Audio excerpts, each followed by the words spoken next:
and I got pregnant again. I had another abortion. They just wanted me sober. I don't know how I survived. Help me. Yeah, thank you so much for coming on to the podcast. Thanks for asking me to chat about it. It's not often we're given a platform to say like, hey, here's the deal. So, and it's a lot of things that men and other unsuspecting people just don't know about. 100%. Yeah, for sure. Before I got psychosis, I didn't know what postpartum psychosis was. The more I did research into it, the more I seen how common it is, but still it's not spoken about. So, Kayla, could you please tell us what is a postpartum psychosis?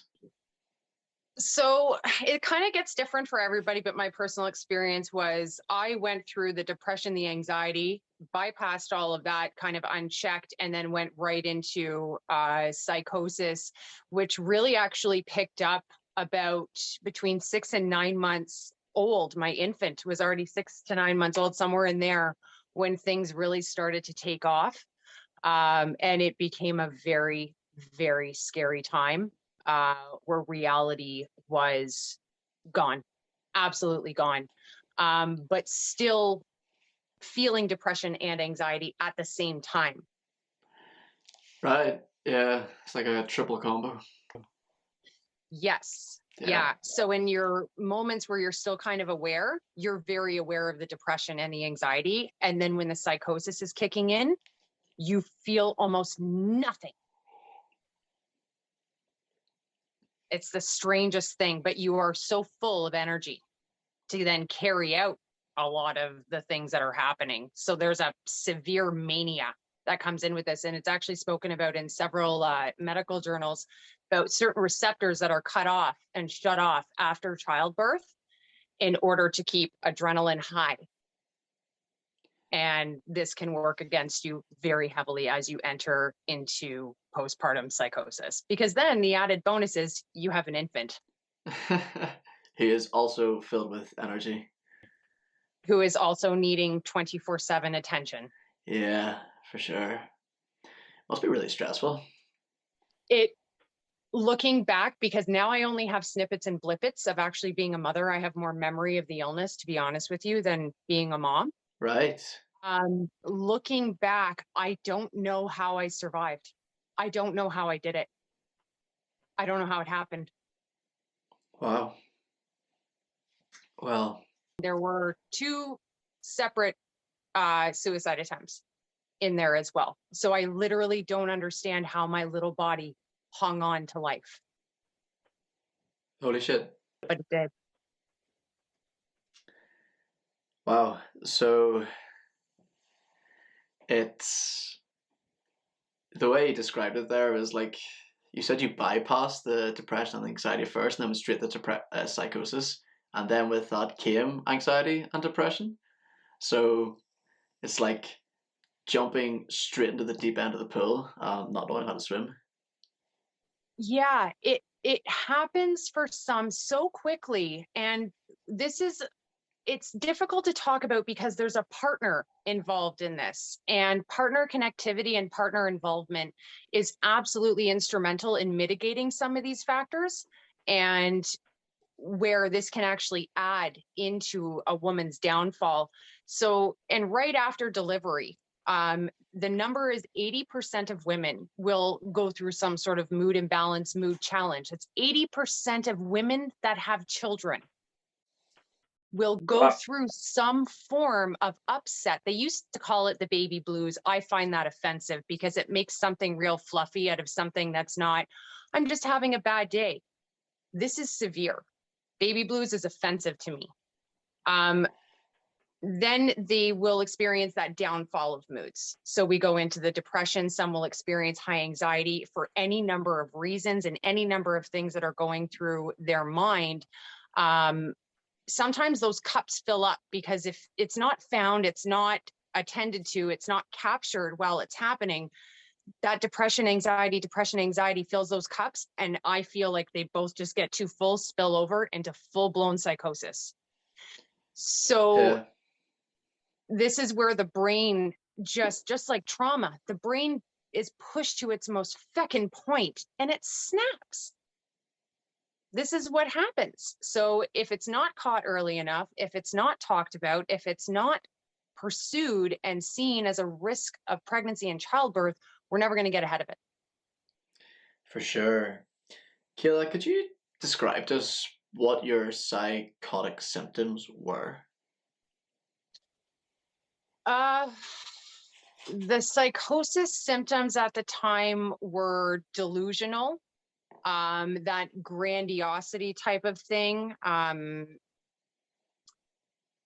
You're going to get rich doing this. You should buy 6,000 lottery tickets. You should definitely give up all your parental rights and give this baby away because you're also the worst person on the planet. Like, it is an animal. Hyper over cleaning of your living residence, and then believing that maybe your neighbors need that too.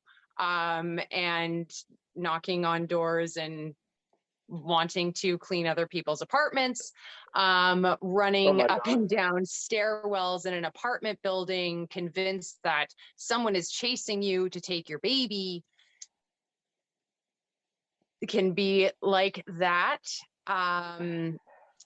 Telling people that you are akin to a celebrity, or it gets pretty wild. It gets pretty wild. What do you mean, akin? Related to or friends with. Oh, so did you think that you were related to a celebrity, or? There were times where I thought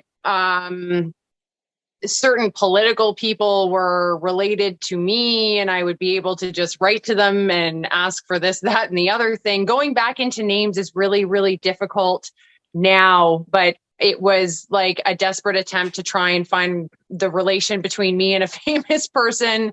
Yeah. Wow. Do you think there was like, was there any reason that you believed that you were related to this celebrity, or No, nah? Like, did you look alike, or? I absolutely not. I just assumed that somewhere in my lineage there must be, because I was so fabulous and I felt like a star. That You look like a star too, so. but it was really, there was a lot of shopping related things that did not make sense at all. Sorry, shopping related. Shopping, yeah, like buying 20 or 30 of something just in case the world was going to end at that point and you were going to be stuck in your apartment with this baby, and the things that I was buying didn't make sense either. Yeah, that was common over COVID. Yeah, I saw that over COVID, but like I stamped the style first. So it was like panic buying. You started that phase. On a whole other level, like keychains and books and stationery and paper, and none of it made sense. None of it. Wow. So, how did your partner, uh, how did your partner react to this and cope with it at that time? I'm going to be totally honest with you. He was completely useless. Right. He watched a lot of this happen and did nothing. This heavily affected our marriage later and even now. He was very disconnected, very flippant about the whole thing. He saw me crying hysterically all the time and exhibiting all these weird behaviors. And really what happened is everyone just kind of came down on top of me once the lid blew. All of a sudden, like, everyone was just mad at me and against me, and it was awful, and I couldn't understand because I was only so sick because I had this baby. Yeah. So That's he was very instrumental in things not going well. He is learning now because I'm taking him through this process with me, and I am exposing a lot of these things, especially with just women in general and things that are not understood. And it has heavily impacted the marriage. His mother actually coerced him into trying to take sole permanent custody of my son. Wow. They had me served court papers while I was in a secured facility. Shit. And I had to fight that. There were all sorts of lies in these documents. Now, mind you, this is almost 11 years ago, so no harm for me or him. But there were so many lies in these affidavits and court documents, and I kind of caught him in a text telling me that. And then it got thrown out of court. Wow. So you're still with him today? Yes. Yeah. Right. There are severe challenges even at this point. We're technically separated right now. Okay, so you don't live together? We do. We're in opposite ends of the house and kind of just co-parenting. Right. Because of the unraveling of the damage. Yeah. And other things like that, and his role in things, and even to this day, his role in some things that are going on. So this whole postpartum illness and psychosis issue has detrimental effects all the way around for a long time. My oldest is almost 12, my youngest is 6, and I'm just figuring out my way out now. Wow. Well, I'm glad that you're figuring your way out. Yes, it took a while. It took a little bit. It took a lot of research, way too much research, to get to this point. But yeah, it was a hell of a run. I did a lot of weird things, really, really bizarre things. I wanted to run away to certain parts of the world sometimes, like take the baby and run. Shit. Yeah, yeah. So that would have been a nightmare had I had the faculties to actually get together and do that. One of the huge things, though, that propels psychosis terribly is substance abuse.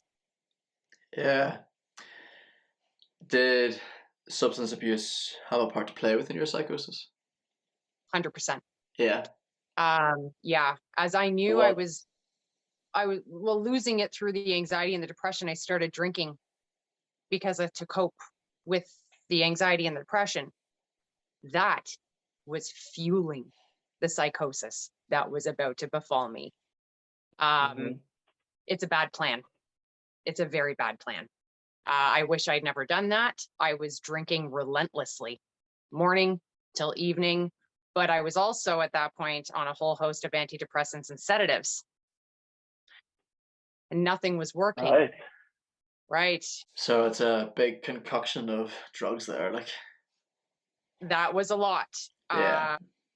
But they didn't have me on the right drugs. They didn't have me on the right supports, because also none of this was classified as a postpartum issue. I was just being treated like a everyday anxiety, depression, possible bipolar. This was not being looked at as a wholehearted situation to do with the fall of postpartum issues after having a baby. And the common belief is that once you are past a certain risk period, that it couldn't possibly be. Well, there sure is a possibly be. So it was like the whole world was against you at that point.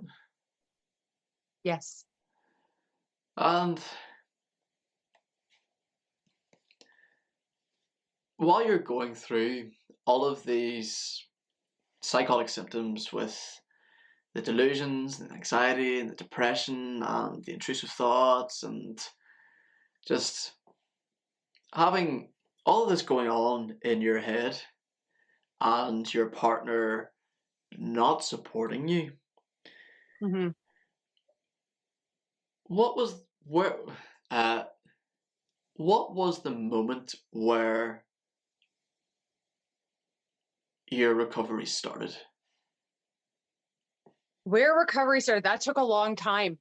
I'm going to say that my recovery really started 2 years ago, but hit the throttle last November. Holy shit. So 9 years after you started? Yes. Yes. Wow. Yes. And there are a lot of people that will deny that you can feel these feelings and have these things. But after the research that I've done, and women in their 40s, 50s, and 60s, decades after having their children, are still struggling with reminiscent footprints of this. Um, it took so much research, and it took so much not listening to physicians anymore. It can't possibly still be postpartum related. It can't be this, it can't be that. But everything in my body, my mind, my heart, my soul, this feeling is so privy to that. And you know, when you know, even through your own, you know where these feelings started, you know what they belong to. And I had to keep going back to the original plot. And that's what I eventually did, is I had to go back to the original plot, because even my drinking patterns were the same triggers ignited them, these same feelings. Because it's not just anxiety, depression, it's like anxiety, depression, mania, and then the whole feeling that your whole world is falling apart at the same time. It is just the most bizarre set of feelings that come with this, that I had to kind of create my own backup. I had to be my own backup. I had to be my own advocate, to say that, no, I know what I'm feeling and this is wrong. It's still going on. Then I had the most unbelievable spiritual experience of my life last November. Last November, the 17th, was my last drunk. And so I consider myself sober as of the 18th, because I didn't drink that day. I went immediately, started treatment, but I was drinking straight bourbon by the end of this. And of course, we've gone through COVID lockdown. I've moved provinces away from my home. That's a whole other story. But I'm in this new province, and COVID has happened, has propelled my drinking beyond anything I can handle at this point. And I am putting money onto liquor store gift cards as if I'm tricking people into Oh the my fact God. that I'm Your, not drinking, right? your liquor I stores think I'm so actually have smart. gift cards. So, sorry? Your liquor stores have gift cards. Yeah, you can buy gift cards for the liquor store. Wow, that is like the most pro alcoholic, most pro alcoholism, if that's even a Yeah. word. Like, that's literally society like trying to make you an alcoholic. They're like, It's a gift giving thing, but it's also a very, very snazzy way to get around having liquor store charges on your bank account. yeah, creative. Right? I like it. So, which I have an issue with the liquor industry, but that's a whole other discussion. But I was downing a lot of straight bourbon by the end of this. I knew I was going to die. I knew what was happening, and I just couldn't take it anymore. I couldn't get out. There was no amount of medication. There was no amount of therapists. I've never liked one that I've met. There was no amount of anything that could stop this from happening. So I remember going for a walk, and I came back in the house, and I went into my basement, and that feeling of everything disappearing again happened. It's the second time where my walls around me disappeared. This was when I got hospitalized in psychosis the first time. I came back in, the walls disappeared, and everything felt cold, but not real. The ground wasn't real. I was in a limbo somewhere, and everything sounded like static, like on a TV. And I just kept getting this push. You need to make a choice. You need to make a choice. You're either going to be okay or you're going to die. And that night, in a drunken stupor, some part of me started calling for help. And I had booked an appointment for myself in this drunken stupor for an emergency, not detox, but addiction medical assessment. Yeah. And that was a horrible sleep, because I couldn't sleep. I still felt like I was in this really cold, unreal, raw place. Then I got up the next day, and I looked at myself in the mirror, was like, holy shit, girl. You are puffy. You're puffy. Your eyes are yellow. You're dying. So I ended up going to this place called the RAM Clinic. And I don't know if you get this, but jolts of like memories or feelings where it's almost like a flashback, and they come rolling at you. and they can come in and disappear, come in and disappear. And it's like all the horrible memories you have just at once, and then they go away. It was bizarre, but I dragged myself down to the clinic like this, hung over as fuck, wanting Pause to you there die. a second. These flashbacks that you're having, that they're like rolling in your mind, Yeah. do they come in like visualizations? Sometimes, Okay. if I allow them to go that far. Okay. Can you describe them in more detail, then, please? It's usually words with me, but I don't hear them. I feel them. I don't, Right. it's bizarre to try and describe. But they kind of constantly feel like getting the top of a roller coaster. And then sometimes you go over the edge with the memory and you feel it all over again and you're on your way down, or sometimes you're just there and then you kind of slide backwards a little bit. So that's what it's kind of like for me. But if I let those feelings and memories travel too far, I can just slip back into that behavior of that time immediately and become completely manically psychotic, hysterical. Wow. Yeah. They're scary when they happen. Yeah. It's the monster, right? And I've always called my postpartum psychosis the stranger. Oh yeah. Since day one, I've been calling it the stranger. Why But is that? sorry, what? Why the name The Stranger? Because it's not me and I don't know who that is. Okay. I couldn't possibly be that dark. I couldn't possibly be that person. I couldn't possibly be that low, that scary. I knew it wasn't me.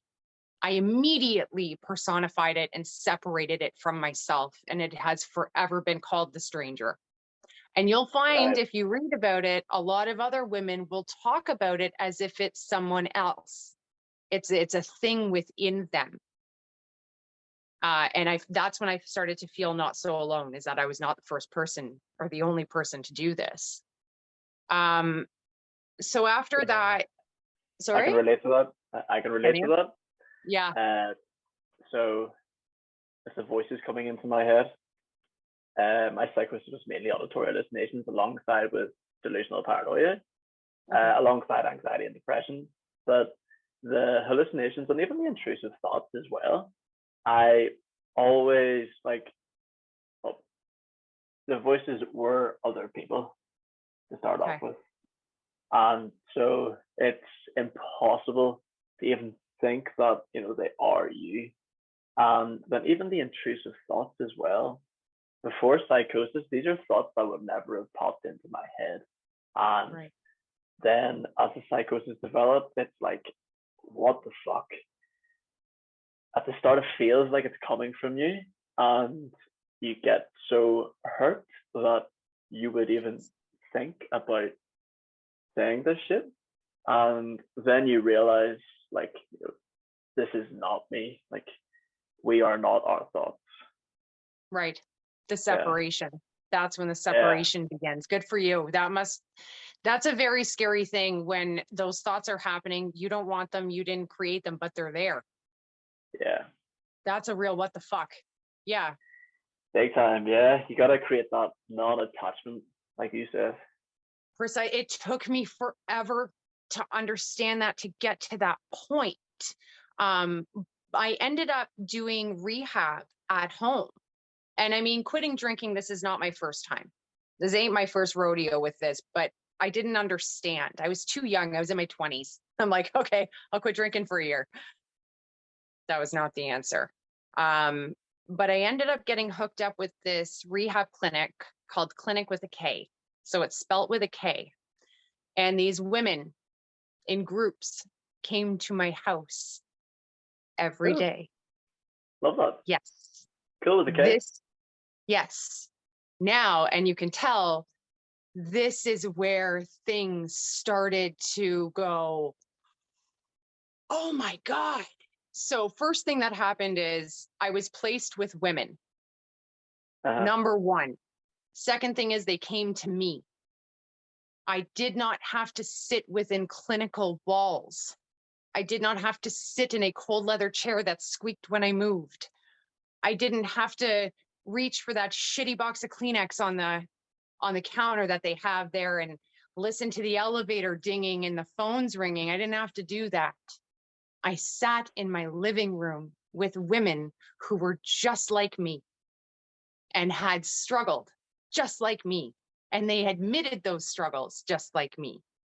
And in this living room and in this dining room or wherever we chose to sit was me and my dog and my coffee. And it just did something to me. It opened me more to a therapeutic process because I was comfortable. And when I started telling these women what happened to me after having children and the medication in the hospital and what they did to me there and what was going on with my spouse, I was met with, that is not right. For the first time in over 10 years, I had qualified, beautiful, intelligent, warm, loving women say, that isn't right. And for the first time, I felt dignified, validated, not alone. Somebody else who struggled with depression, anxiety, and psychosis post-birth because it is its own animal. And I fell into this comfort of me. I'm not broken. There's nothing wrong with me. I'm traumatized. Yeah. And through that process of validation and getting my whole story out was cathartic in itself. Then the idea of these missing links with how I had been treated before and then what happened differently this time, I started putting it together. I was missing the camaraderie and the sisterhood of other women and other survivors. The community. That was key, community. And that's where the Dharma recovery program comes in with Sangha, the community. And the same thing when you look at Alcoholics Anonymous, NA, any of the anonymous, all the recovery groups. It is a peer-led group by those who have suffered the same malady. And with drinking and substance abuse and getting into heavy levels of mental health issues, the stories are the same but different. And we need each other to exist. Because a lot of times in psychosis and some of these other health issues that we have, we disappear because we literally become our illness and we disappear. Yeah. But when we're with other people, we exist again and we're real. And somebody else can drink that information properly. It's not just hitting a clipboard. It's not just hitting someone's ears who you're just an appointment for that day. These are people that legitimately can drink and taste and feel all of what you're saying. That is integral. Woo! Fuck yeah. That's great. I'm so So, happy that you found that community. And, thank you. These women that came to your house, like, they sound like fucking lifesavers, man. Absolutely.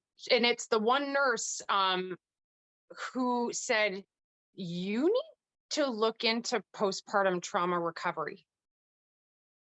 So you didn't even know that you're going through a postpartum psychosis at this point?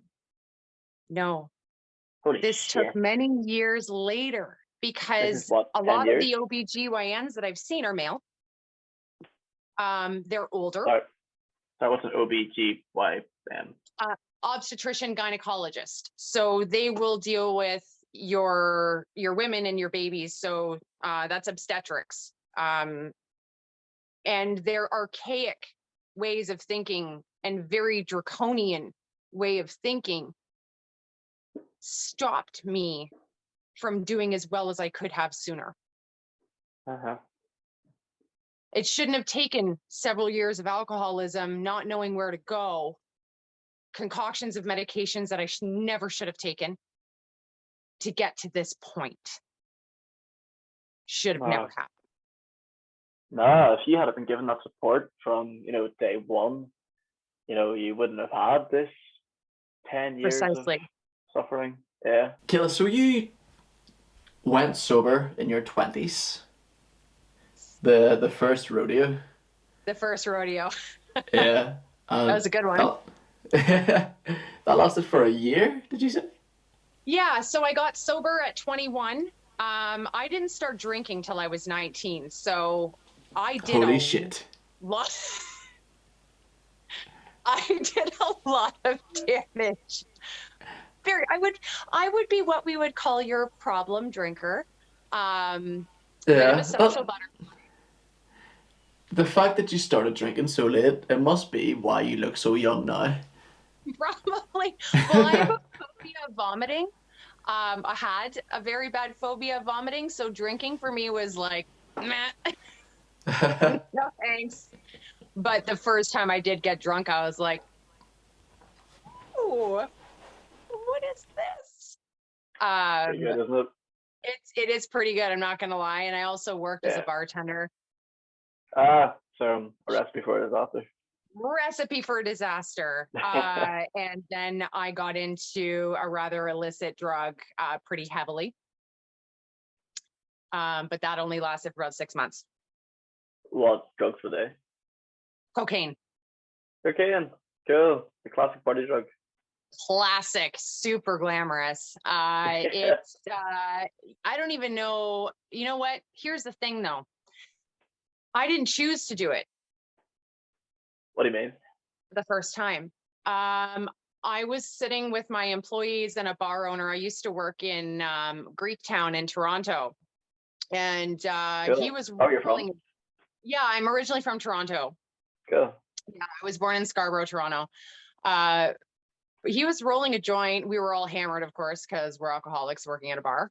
And I didn't notice, but he had sprinkled cocaine into the joint. What a scumbag. Right? Yeah. We start smoking this joint, and I'm like, I don't feel my lips, and I taste and smell burning plastic. And then I started panicking. I was like, oh God, what's happening? And then I knew what happened. I started to throw up. The guy's son grabbed me, carried me into the kitchen, and I'm throwing up into the bar sink, and he's pushing on my stomach. I'm like, stop pushing on my stomach. I'm not puking. Like, I'm not choking. Yeah. I think I might be ODing. And that was my first encounter with cocaine. Was put into a joint that I didn't know was there. His son left with me in a cab and made sure I got home into my apartment, and he stayed with me as I woke, fell back to sleep, woke, fell back to sleep. Nobody wanted to call an ambulance, of course, or anything, because they would have gotten into trouble. Yeah. And that was my first experience with cocaine. But then Fucking it hell. became like, well, I've already done it. I've done it in the worst form, whatever. And then I started snorting regularly. Shit. How regular was it after that? It would have gone from every few days to then daily to then multiple times a day. And the bars that I worked in got scuzzier and scuzzier and scuzzier. And it was a downhill sprint after that. And I was in detox before my 21st birthday. And then I was sober for my 22nd. Holy shit. That's a fucking roller coaster. Yeah, I was a party. Yeah. Same here too. Yeah. Yeah. I went pretty hardcore at the partying for a while. Did you? And you're only 25? Yeah. Yeah. You did a good job. Good for you. Thank you. Yeah. I went hardcore. So, well, I started drinking when I was 13. So. Well, yeah. Okay. Yeah. And enough about me. Talk about you, Kayla. That's intense, man. So, were you sniffing it during work? Oh yeah, absolutely. Yeah. Absolutely. I was drinking while I was at work, for sure. And then I would get home, sleep, and then my next shift would start. I basically get up like a couple hours beforehand. This is long before children, by the way. way before kids. And then it would start again. I'd get to work, start drinking, and I'd be serving hammered and using. And that was that. Now I never really struggled with any other drug. I've never done any other drugs. I've never done acid, shrooms, ecstasy, never any of that. That stuff scares the crap out of me. No meth, no heroin, nothing like that. I was strictly a movie party drug type of person. So, and of course marijuana, but I never went past cocaine. Alcohol was always the one I had to keep on a leash. Always. Right. Okay. Yeah. Even now, I drink like carbonated water. If I'm in a really bad way, not in a good headspace, when I go to grab that and put it to my mouth, it tastes and smells like beer. Serious? Scares the crap out of me. So now I have to make sure it's not in a can or things like that, because it will taste, smell like beer. And it's not fun. It's not fun. It's Alcohol's a real thing for me. It's like the withdrawal is coming into olfactory hallucination. Yeah. Wow. Fucking hell.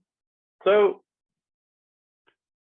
whenever you were 21, you were sober by your 21st birthday. Did you say you went to rehab? I went to a detox facility, and then I hopped right into AA meetings, find a group, go to meetings, get a sponsor, the rhetoric that you get. And I did that. I don't think that's the best way to deal with young problem drinkers. Right. It's too much responsibility. It's too much free reign. And they don't really explain, like, hey, you should really value yourself. You should really take care of your nutrition, your sleeping, maintain contact with people that may not necessarily be in an AA group. But I don't think they're dealing with addiction as well as they could. That's a shame. I know there are a lot of people that do find it beneficial. Like, I've not partaken in it, but my old therapist, she was an addict, and she was like one of the managers in AA in Ireland. Yeah. She was like super for it. She still supported other people. And Russell Brand, he's a massive advocate for it. I love AA. I love AA, NA, GA, all of it, 100% support. I just don't think there's enough emphasis on physical health. When people go through these recovery programs or they do a detox, it's just too easy to shuffle them off your medical file and into these programs and think everything's going to be A-okay. And it's the same with any type of recovery. There just isn't enough emphasis put on the human. Yes, we need you to stop drinking. Yes, it's not good or good for anybody else, or whatever it is that your addictive behavior is. There just needs to be better care. What encouraged you to join AA whenever you were 20? That's a really young age to join.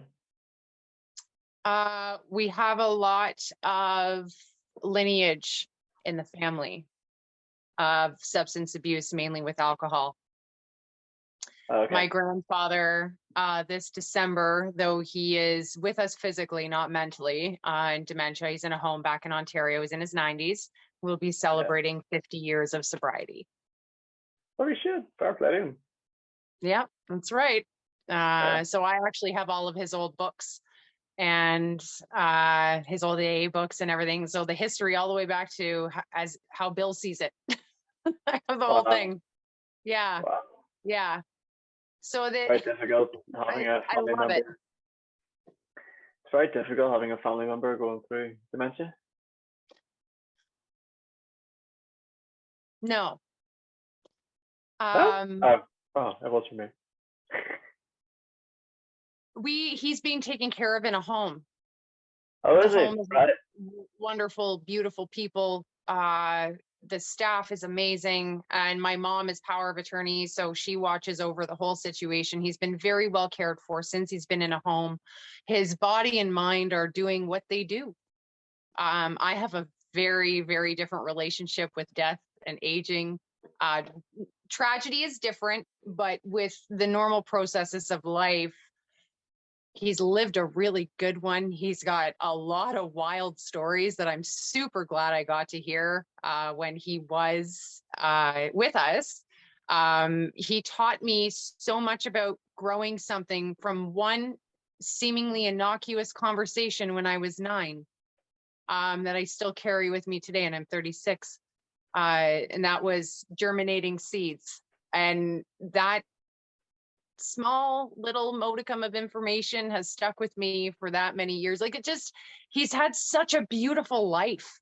And he's so full of success, and him and my grandmother were such a beautiful second marriage to watch happen. He was such an amazing man. He is an amazing man. And, you know, he's traveling on his way, and I see it as he's in there somewhere, but I picture him more that he's out of his body now, which actually makes me closer to him. So, yeah, like his body's still kicking and going, but I think the thing that makes him him is on the outside now. It's in the in-between.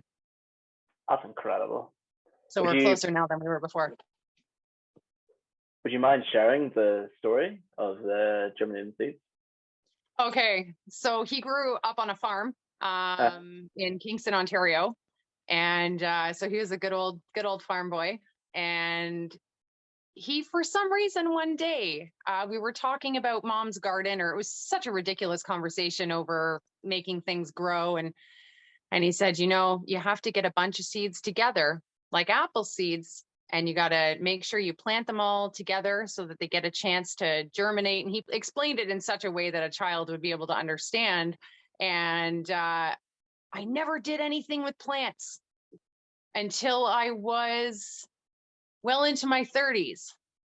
And that piece of information, I grew 4 apple tree seedlings, and I do it just for fun every once in a while because I feel like it makes them alive to me and with me. And I've done it with lemon seeds. I've done it with a whole bunch of other stuff. Yeah, he was a magic man. He is a magic man. Wow. Yeah. So it's like, yeah. So, but I hung on to every word he said anyways. He was the only one in the family that had patience for me. He's the only one in the family that understood me. He's the only one in the family that would spend all day with me, and it was the greatest thing he'd ever done. And we're both alcoholics. a match made in heaven. Wow, that's Yeah. beautiful. Yeah. Yeah, no, he's a phenomenal man. Such a beautiful. So is it a metaphor? Like a part of his life is going into every seed that you plant, and new life is coming up with these apples and these lemons, like. And you know, that's why for me, when people pass away, well, only their physical body did. It's got nothing to do with them still being alive.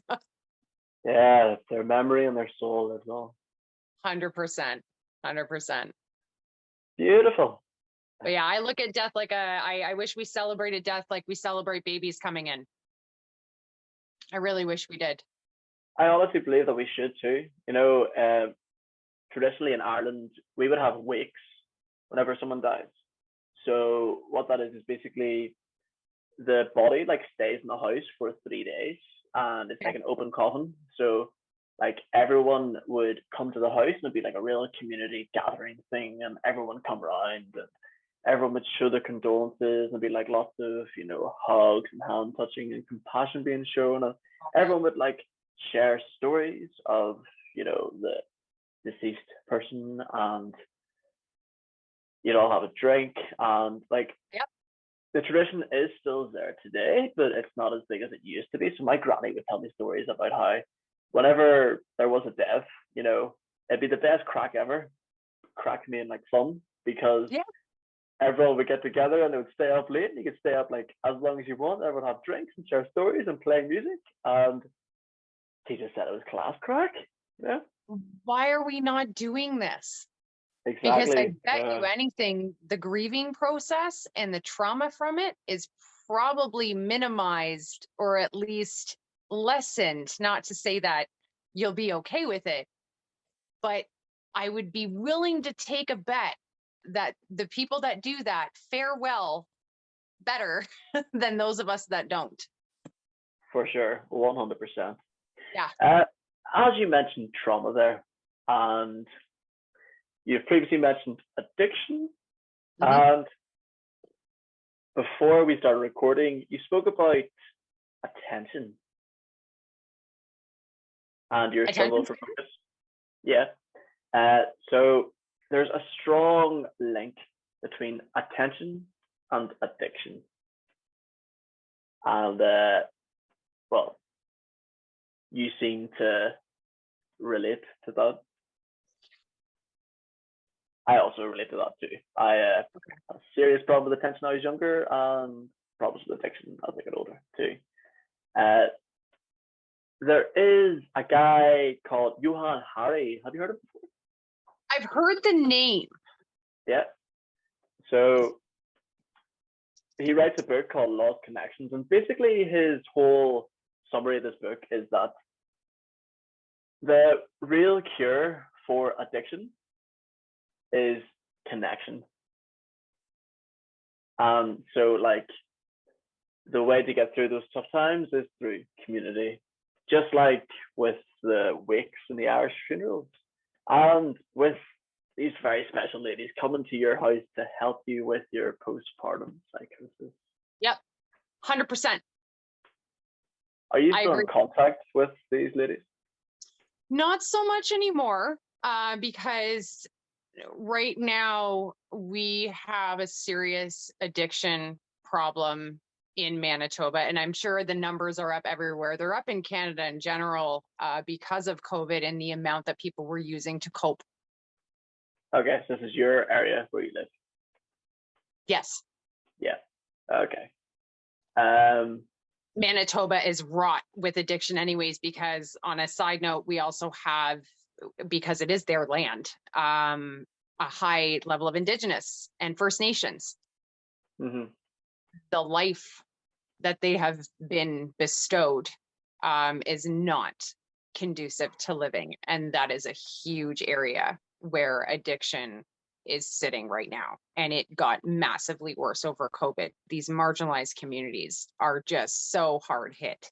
It's a very sad thing, actually. But so the addiction workers in Manitoba are very busy. Very busy. But I was going to contact them and let them know when I do get back into school, like, hey, I made it. Look at me now. Just so you know, I'm okay. I lived. Were any of the people that helped you Indigenous? Not that I'm aware of, not that they declare. Okay, good. I'm fascinated by the Indigenous communities like all over the world. Like, so amazing. I would technically be Indigenous Irish, but my heritage has been slaughtered by the English. So we've sort What hasn't been slaughtered by the English? I know, right? Yeah. Worldwide. My generation has not had to suffer as much as previous generations, so I'm very grateful for that. But I see a lot in the news, like Indigenous communities in Canada really suffering, and like it's about the schools coming out with the residential of bodies being found. Well, for those of us that can see the forest through the trees, we knew about this for a long time. We all knew they were there. The government refused to spend money on the excavation process, furthering covering it up. And this is also on behalf of the Christian and Catholic churches that came in and were like, being Native isn't cool, so now you got to do it this way. And they did kill a lot of people. It was a genocide. And the term residential school is a very, very fluffy, silver-lined title for genocide. Yeah, it's fucked up, isn't it? It really is. It really is. So, and I'm hoping in whatever I end up doing, and when I go back to school for community social work, disability support work, is that I'm going to take as much as myself as I can right out to marginalized communities, because white suburbia has more than enough resources at their hands. They got to smarten up about using them. I'm going to where there is no hands. That's where I want to be. Nice. Good on you. Kayla, you mentioned earlier that you had an abortion. Yes. Yeah. Twice. You had 2 abortions? 2. Okay, cool. Were they before or after your first child? After. After? After. Or were they before or after your second child? One, they were both in between the first and second. Right, okay. So were they both during your psychosis? The psychosis came not to an end, but was controlled after I was hospitalized. So that was after the first. I had the big crash about 2 months before he turned 1. That was the big one.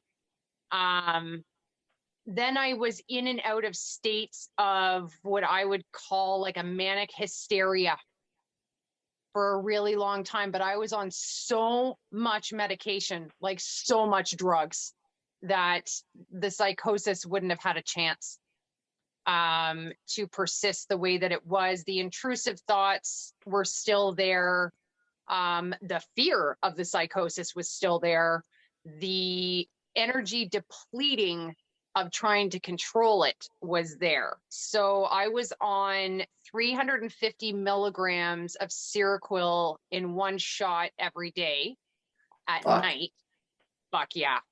I was on clonazepam at the time as well to take throughout the day to keep me, I think, from doing the things that the psychosis comes with.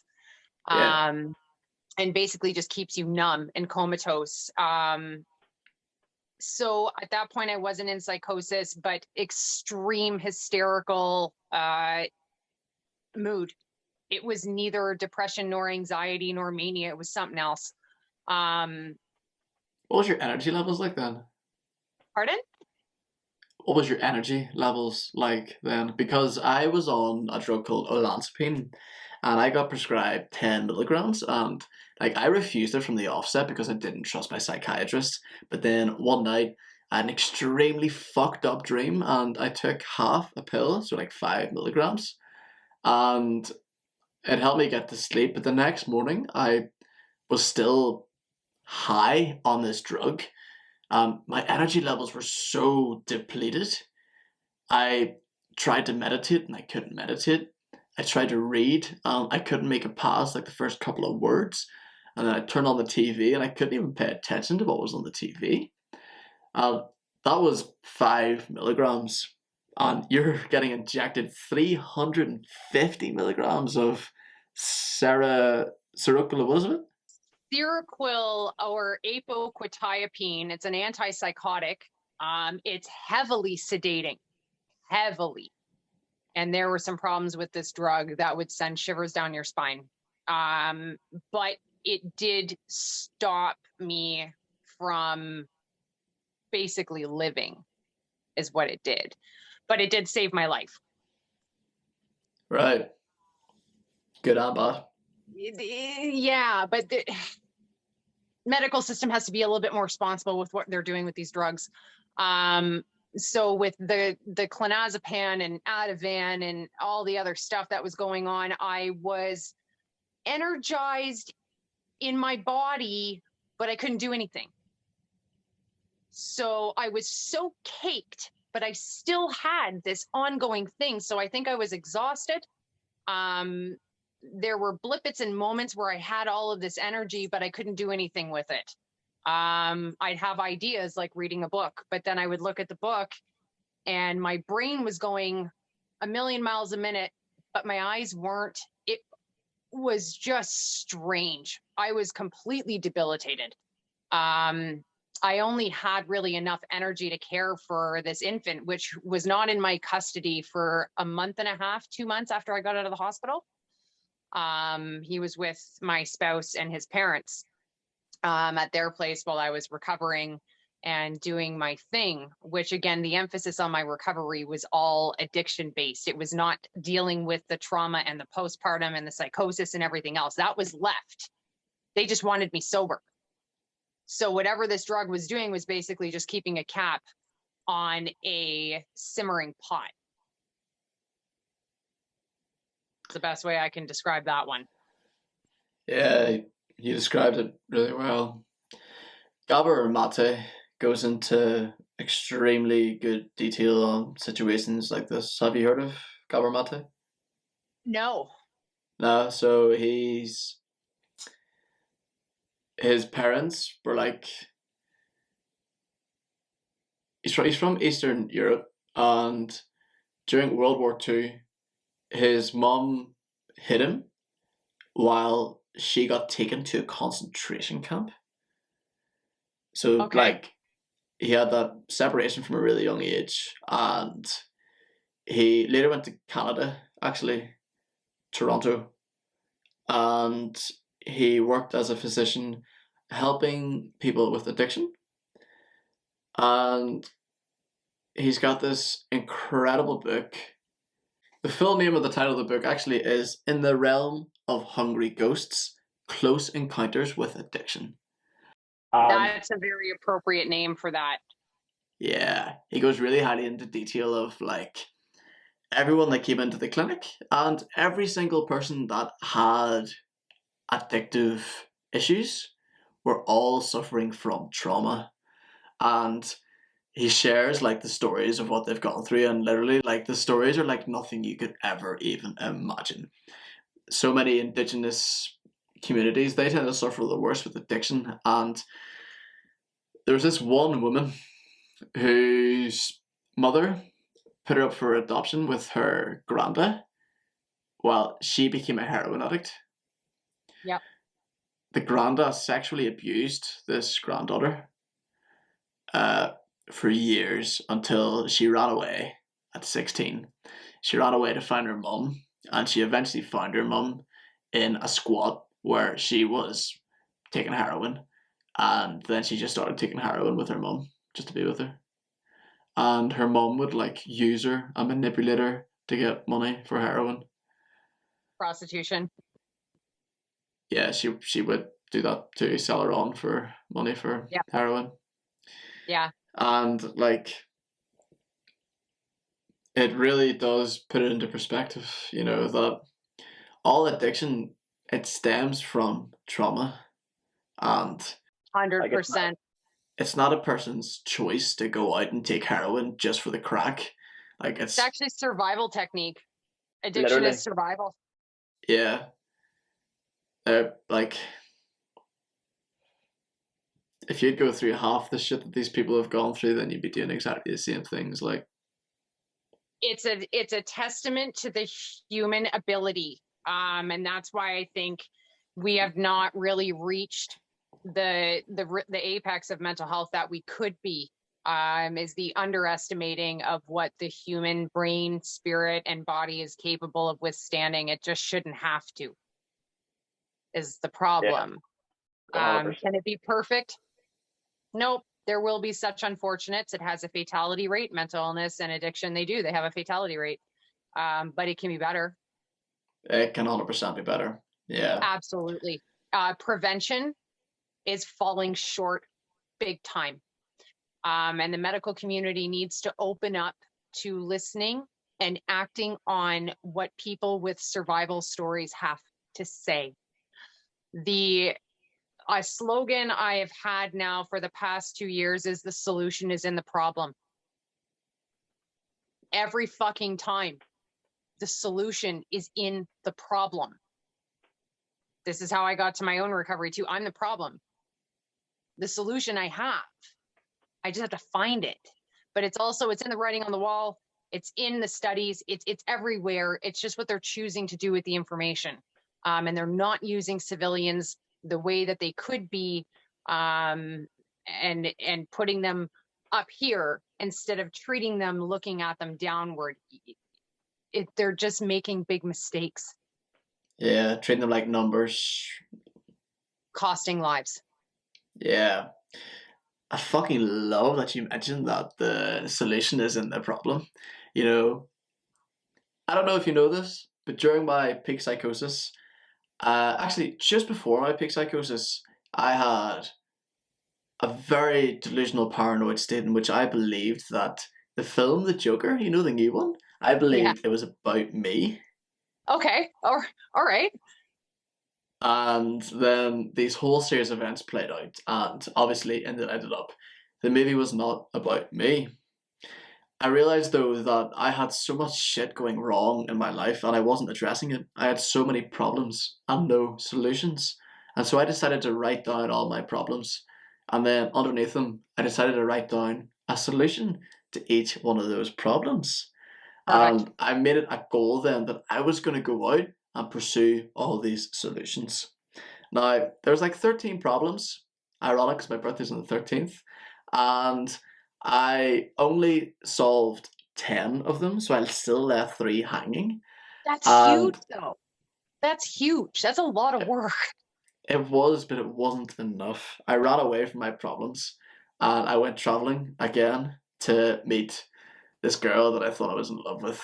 And it really did not fucking end up well at all. Okay. And to make a long to make a long story short, 6 months later down the line, I started hearing voices. And it was whenever I had a mental breakdown, I went to A&E, and then I came home and I was like, you know what? I need to look back at these problems and these solutions. And like an epiphany came to me. It was that Yep. although I've got the problem here and I've got the solution, I need to find a lesson from this so that I don't make the same mistake again. And so I wrote down 13 lessons from that so I wouldn't make the same mistake again. You wrote your own recovery. Yeah. And then I went out and those last 3 solutions, I pursued them. And the voices at the time, they were telling me like, oh my God, Layo, you're like the Messiah. You've got to go spread this message of how other people can solve their solutions and learn their lessons so they don't make the same mistakes again, so they don't have to go through what you went through. And like at the start, I was like, I'm not the fucking Messiah. I'm just Layo, the leprechaun. And then I heard it so many times that I started to believe it, and I fully planned out how I was gonna like spread this message of how other people can find their sanity. And now here we are today. Well, you did really well, and you know, you can think really, really good, grand things about yourself. That's not a problem. It shouldn't be a problem. I understand that you probably wanted to pull back on the Messiah and being the God of all, in that, and I get that. But when you do have that message, that epiphany, that's not a bad thing.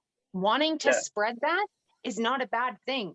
Not only are you not spreading a perpetuating issue, you're actually spreading what could be a solution.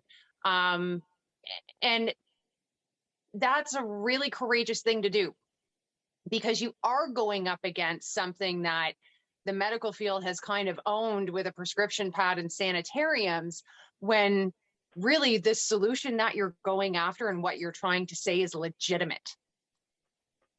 Because I did the same thing, and we're both sitting here talking about the same thing, and we're both doing fairly well in life compared to where we were. Fuck yeah.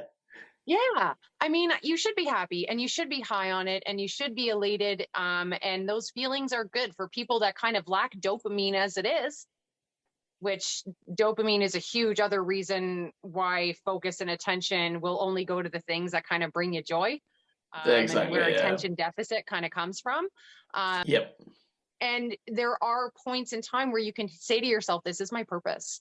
I might work a regular job, might work a part-time job, might do this, but I have a purpose. And humans with a purpose is a good thing. And it's society that has come along and squashed everyone into these boxes where we can't help anything and siloed everything. That's bad news. We have no community. We stay sick. I don't think that thinking that way is a bad thing. And I don't think having that high is a bad thing, because I felt the same thing. I sent you the article head that I saw, and that was the day where I was like, that's it. I'm done. I have to get this story out. I have to let women know there's a better way. And I want to talk about that article because I'm not a man hater, but yeah, I don't think humans doing this is a bad thing. We have more than enough problems. If you have a handful of people going, hi, I think I have something to say, that's not a bad thing. Because what if it does? What if it does cause something else to start? What if it does do something great? This is the only time I like what if. What if it is great? Great. Yeah. You go from there. Love that. Thank you for bringing up. Sorry? Thank you for bringing back up the article. Could you explain the article to the listeners, please? Do you want me to finish off of the abortion situation? Sure. Yeah. Let's go back. Yeah. So during the whole thing, the psychosis kind of tapered off because I was hospitalized. They medicated the shit out of me. I begged and pled my husband to please get a vasectomy. Please. I can't do this. I'm going to die if this happens again. Unheeded, unlistened to, disregarded.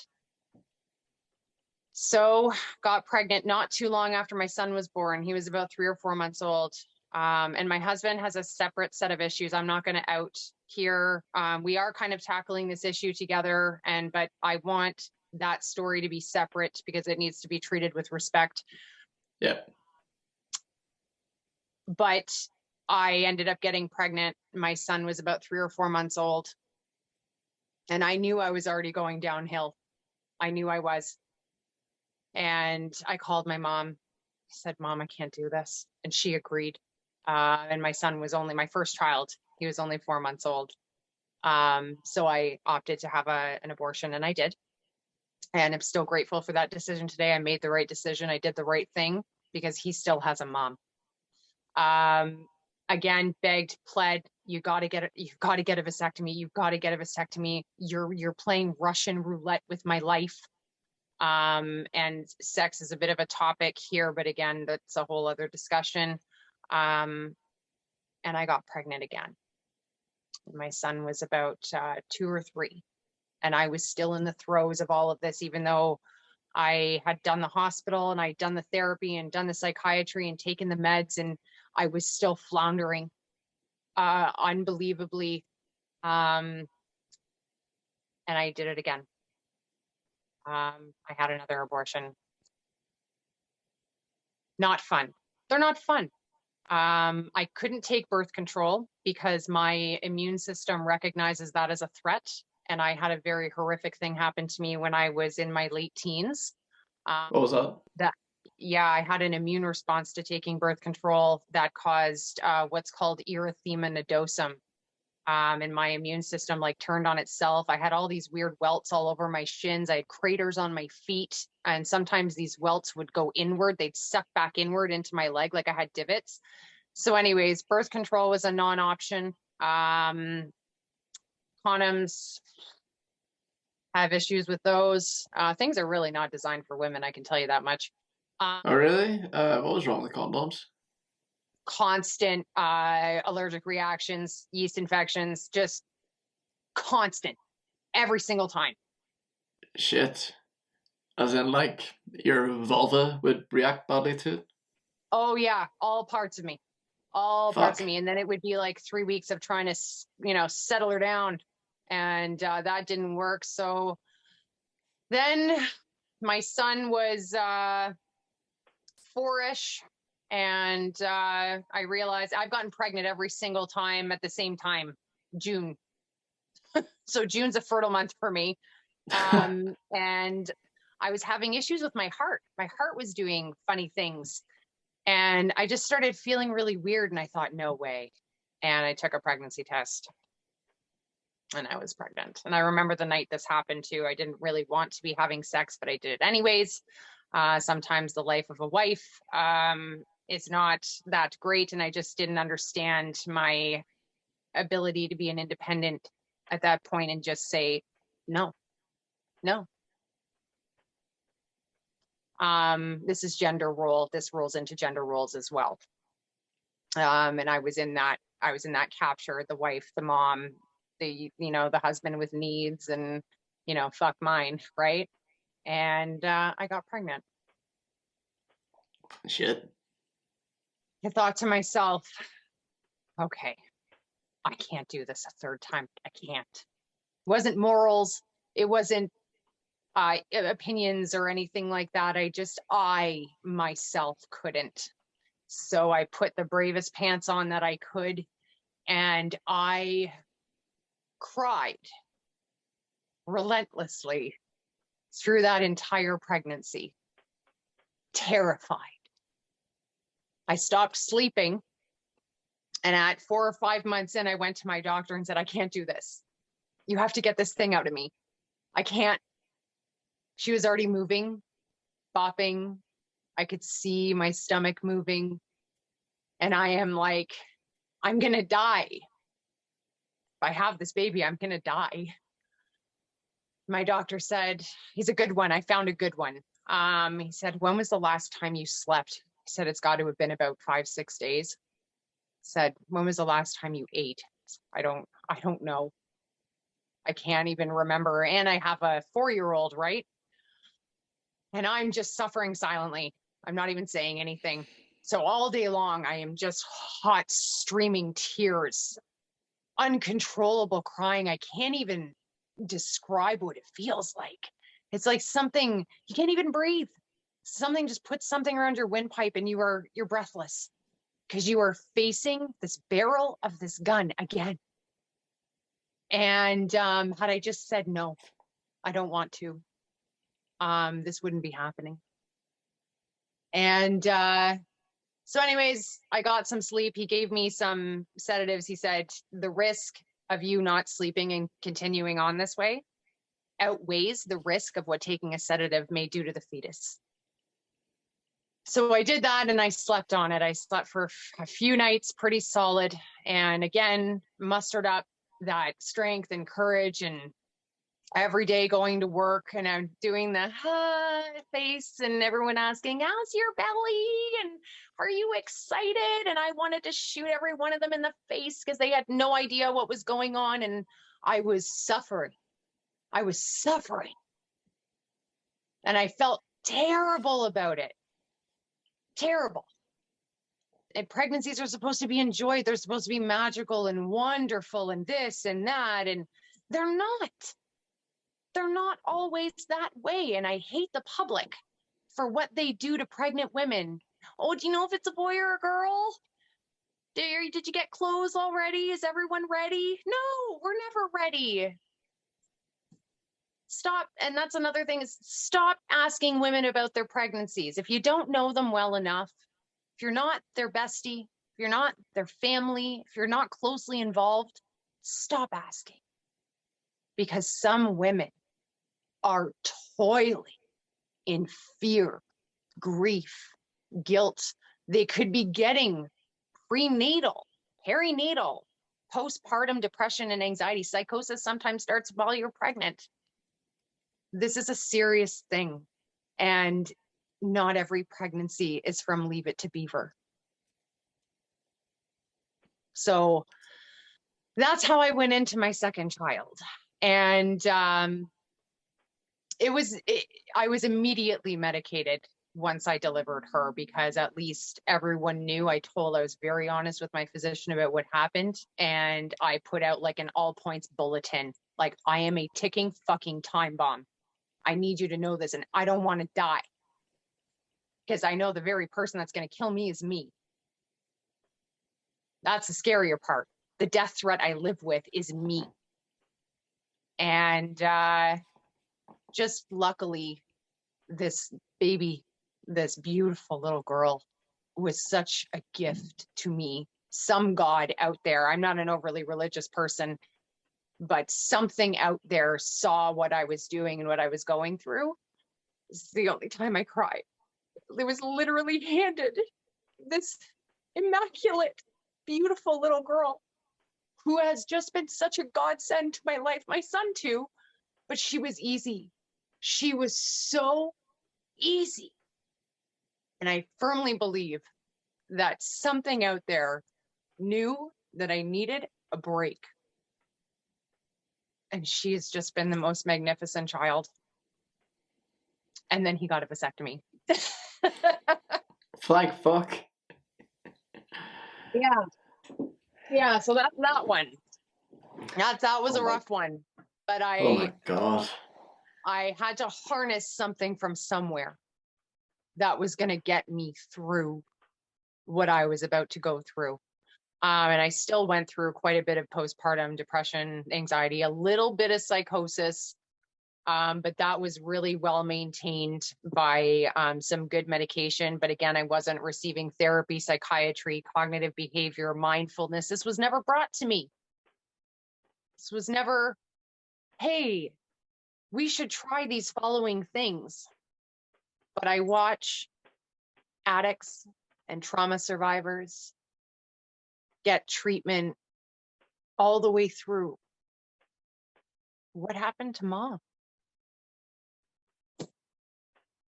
It's frustrating.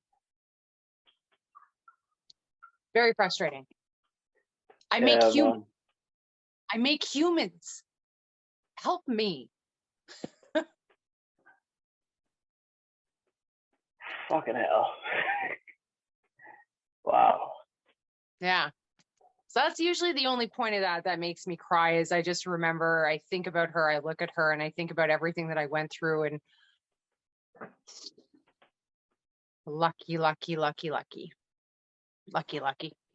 Both my kids are fantastic. My son made me the mother that I am, and my daughter helped me become the woman that I am now. 100%. Nice.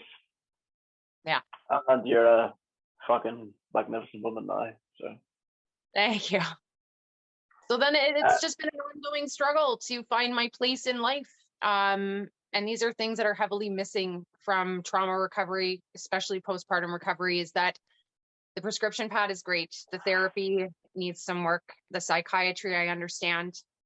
But we need to be reminded that we still exist as a human, and as a person with goals and dreams and careers that might want to be changed after having children. Like, we change a lot. And that's why I'm working on a proposal right now, but I've never written one before. So this will be an interesting little experiment, but it's called Belly Baby Beyond. And we need to change what we're doing with women after they give birth, especially in this incredibly fast-paced, raw, cold, cutthroat, sometimes very stoic world, is that we need those stepping stones because we're rebuilding almost as if we're starting from scratch, because we are. We need career counselors. We need people to help us write our resumes to get back into the workforce. We need upgrading of skills and education. We shouldn't be on a resource hunt to get it. It should be offered. And people need to be checking in on mom, not just as mom. How are you as a human? Are you getting to where you need to be? This is missing from recovery.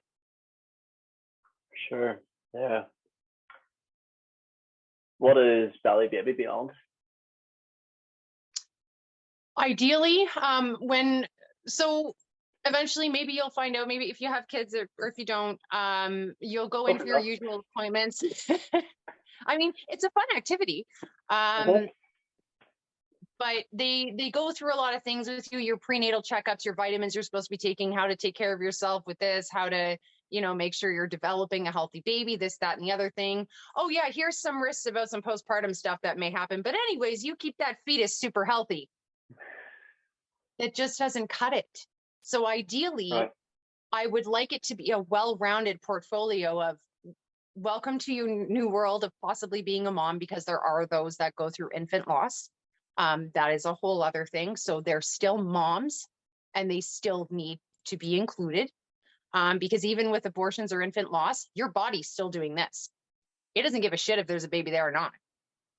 So when you do have an abortion as well, your hormones still do the same thing. So I was having postpartum in between the actual live babies that came to be. So when you're going through, when you're handed this whole, when you're handed this whole folder of stuff that all pertains to your belly, I would like to see, if you go through any of these symptoms, please contact this unit immediately. Do not wait. There is a groups of women just waiting for you. Please do not wait.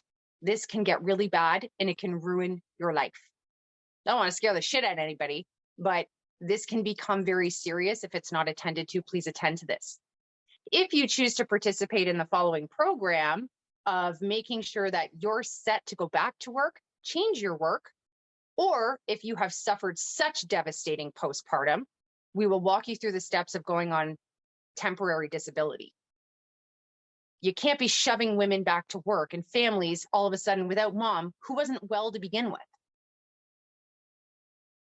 These are some of those things that we need help with afterward. And even moms who don't go through postpartum might go through, what the fuck do I do now? I don't want to be an accountant anymore. People change. So having those resources already at mom's fingertips, so mom isn't left hunting all over the city for what to do next. You're given everything as an option before you're really into your pregnancy, because it's hard to reach mom too once she's already into baby brain. So ideally, this as a forefront for those that either plan their pregnancies or don't plan, because either is feasible and they happen. Unplanned pregnancies happen way more often, especially with younger individuals. And these are the ones too we need to focus on to make sure that they are still succeeding, thriving, and living after having a baby.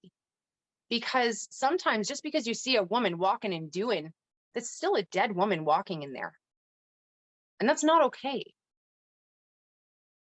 So it has to be a full, well-rounded program from start to finish that say, we know that you're here. We're not going to forget you. You're not going to disappear into spit up in bottles and laundry and all the other bullshit that comes with it. You're still here and you're still valid. And that's what can make postpartum psychosis and depression and anxiety even worse. It's because everyone only cares about the baby. Yeah. There really needs to be this support in societies all over the globe.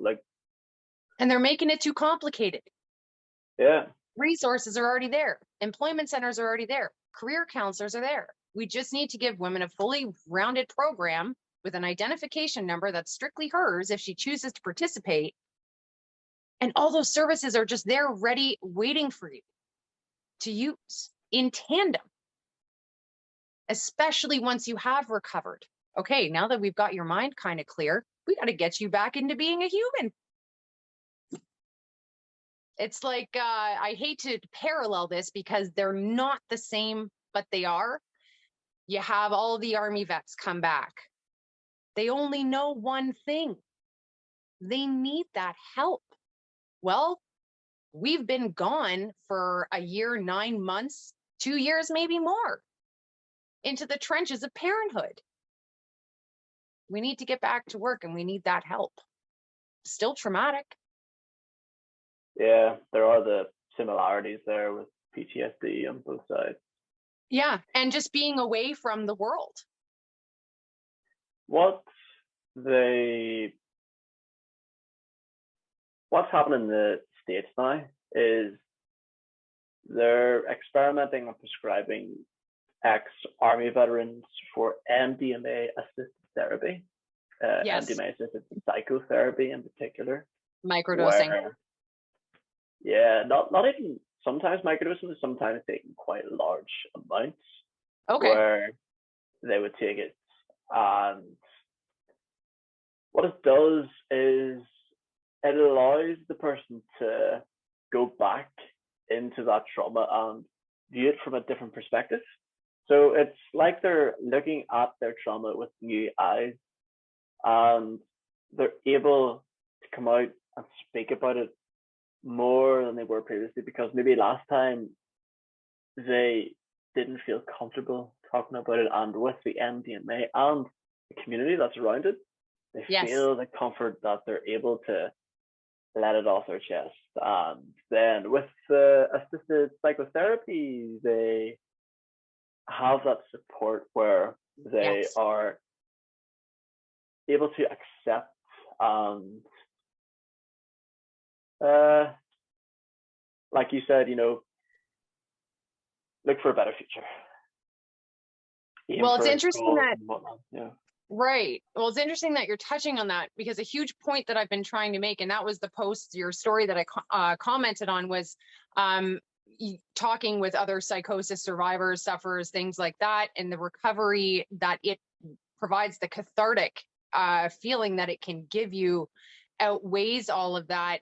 And when someone has the time, the platform, and the arena to comfortably tell their story from their emotional lens, uninterrupted, not judged, and you don't have a therapist going, oh, can you just expand on that for me, or blah, blah, blah. This is absolutely detrimental to recovery, is that you have to allow that person to travel that road again. And it hit me because of that news article that I sent you. I ended up typing out my entire story for the first time in a very long time. And I didn't stop. My legs went numb. My feet were numb from sitting at the computer. I was just streaming tears down my face. But then I read it back to myself. It was 8 pages. That was condensed because I didn't even include anything to do with my husband. And the way that I felt after that happened was a feeling I cannot ever have again, I don't think. Because I finally was like, oh my God, look what you did. Look what you survived. You crazy bitch. So that there is merit to that, of allowing someone in a relaxed state to go, okay, bleh. There absolutely is something to that. And it's not done enough. And that's why I have such a beef with therapeutic settings as they are. They're too clinical. Fuck yeah, they are. Way too clinical. And I realize there's legalities and policies and things like that, but is it really too difficult to make a comfortable home-like setting? It shouldn't be, but It really should for be. some reason it is. It is. Yeah. Yeah. I really see you as like a beam of light in the Canadian side of, postpartum psychosis and just women's health in general. So I believe you will do great things. Thank you. That was fucking fantastic though. And I'm gonna round it off with like 3 quick fire questions. Cool. There's one other thing I wanted to tell you about quickly. Okay, yeah, work away. Visualizations. And remember how we talked about the separating and the non-attachment? Yeah. So a huge portion of the recovery was literally walking out of myself, like taking it off like a skin and being like, no, we're going to put you over there for right now, because this does not belong to me. This is not me. It's not mine. And I work a lot with visualization. Like I can literally imagine and feel myself unzipping my own body and be like, nope, we're taking this off. And it took a long time to get to this point. Then with the memories, the flashbacks, the flooding, oh my God, I can't believe I did that. Oh my God, I can't believe I thought that. I created this space in my head, and it's a door. And it's taken me about 2 years to fully get the thing the way I need it to be.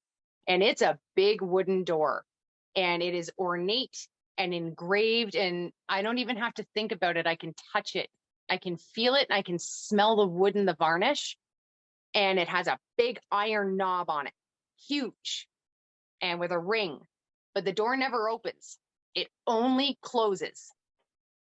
So anytime, and I went about it the wrong way first. I was trying to think about the memories I wanted to put away, but that was too painful. So when the memories come to me and I'm like, oh, Can't have that one. That's no good. That's not going to serve me any purpose. I physically take the memory and I put it behind the door, and the door closes. I close the door, but it's never open. It only closes. Once I shut that door, I can no longer retrieve that memory. I can try, but why would I want to try so hard to do that? When I think about what the fuck did I just put behind there, I can't go back to it. So it took me a long time to get to this point, but it was through meditation, and I'm a huge visual person. That's why I personified the postpartum psychosis as the stranger.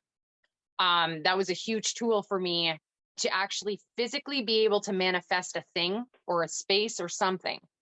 And this door has saved my soul. Because they're memories that I have no business thinking about. They're memories.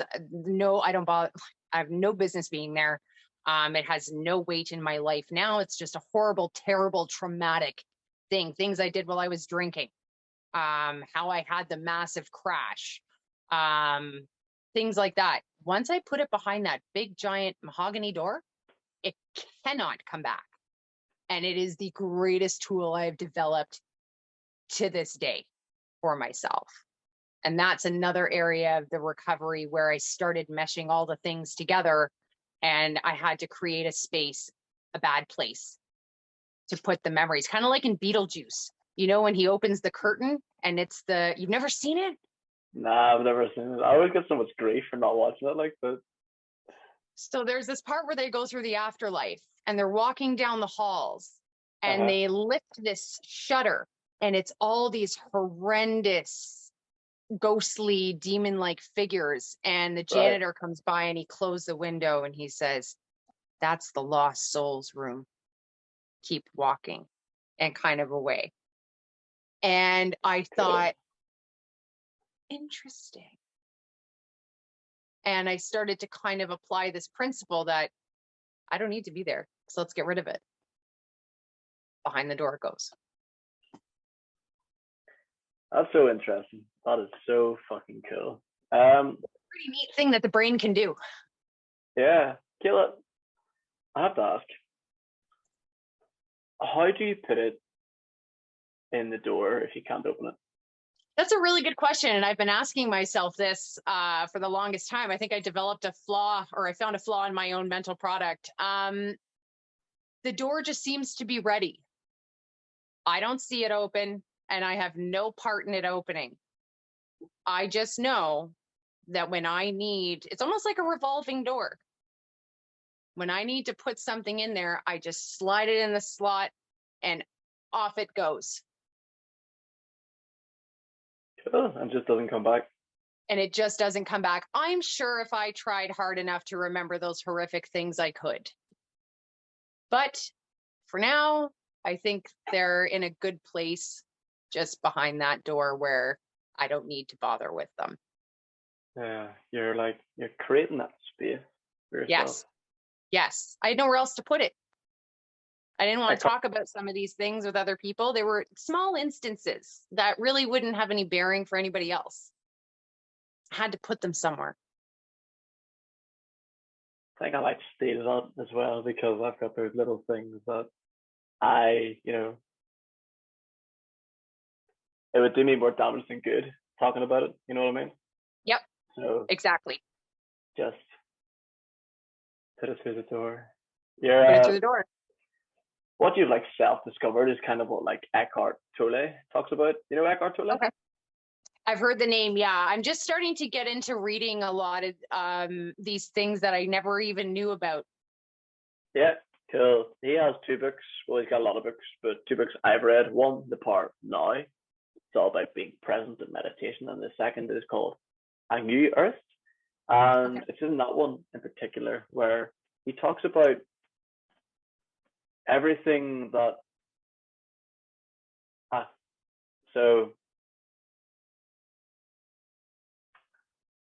he talks about space and creating space between your thoughts. For example, whenever you have withdrawal symptoms, say you really want to drink, yeah, that thought will come in And like it, for some reason, those withdrawal thoughts, they feel like they have that weight attached to them. They're so much heavier than the other thoughts. Yes. Eventually, though, it will pass. You have to create that space between those thoughts.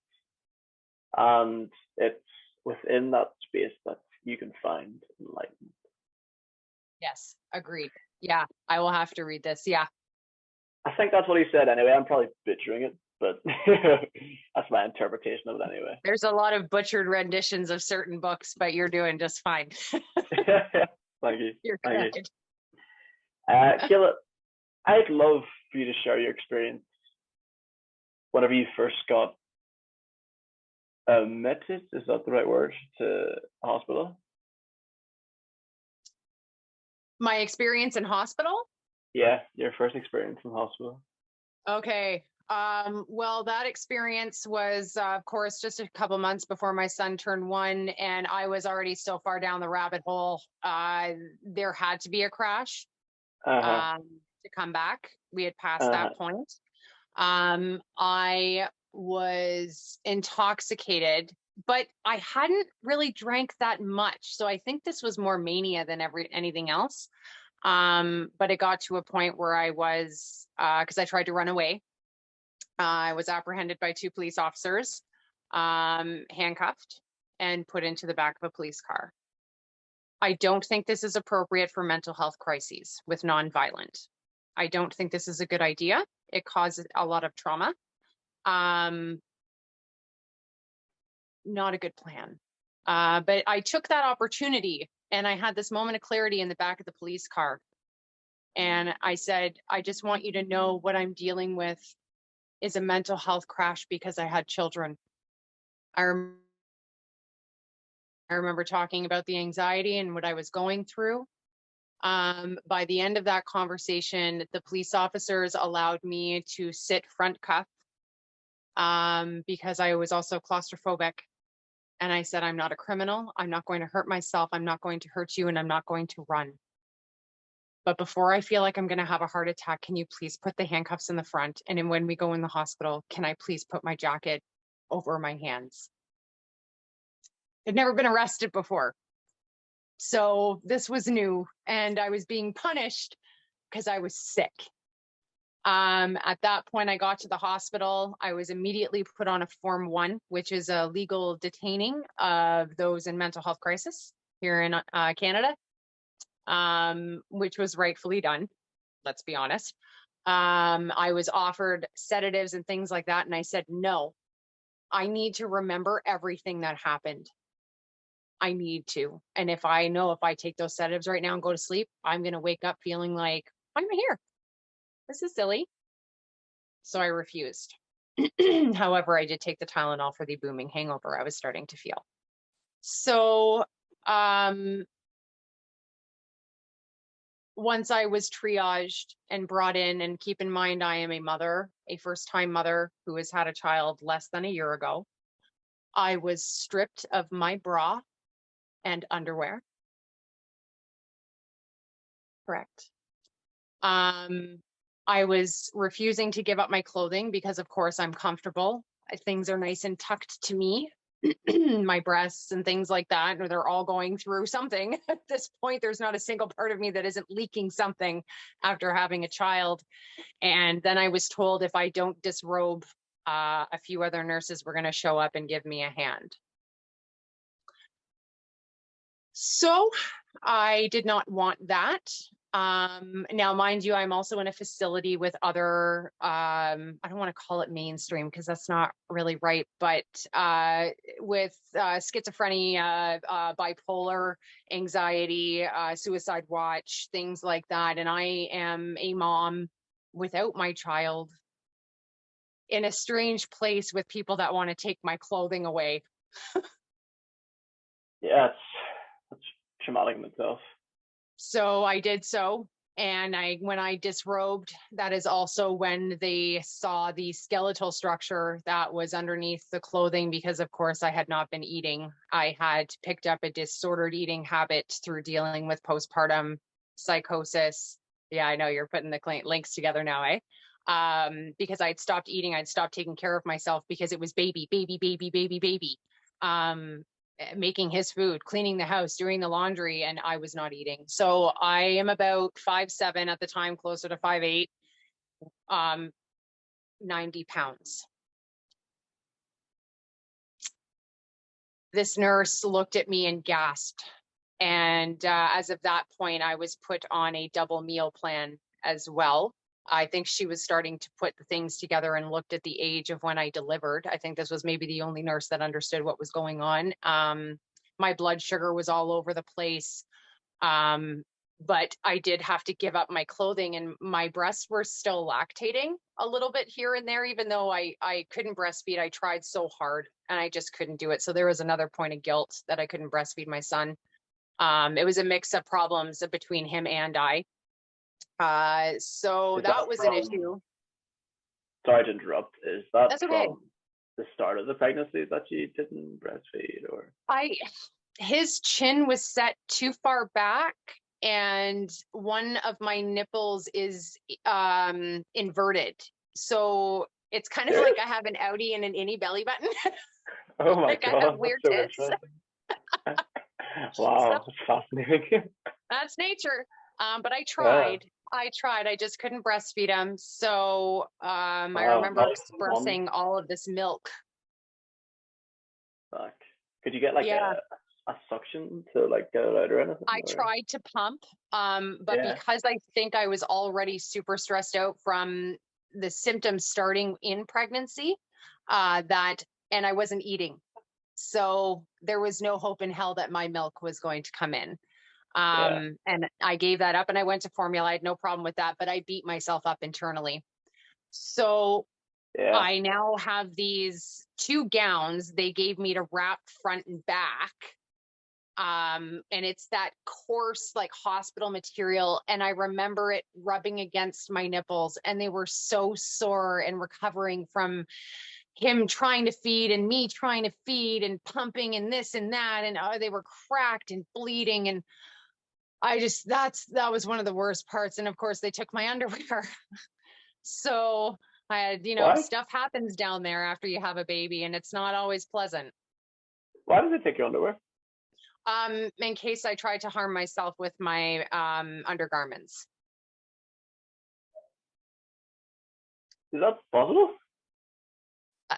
I guess so. I mean, I'm sure it is if they're not watching. But everything in the facility at this point is meant for people not to harm themselves. Like all the hooks bend. The mirrors aren't real. Like, what was I going to hang myself off of? A pencil sharpener? Like, I don't understand.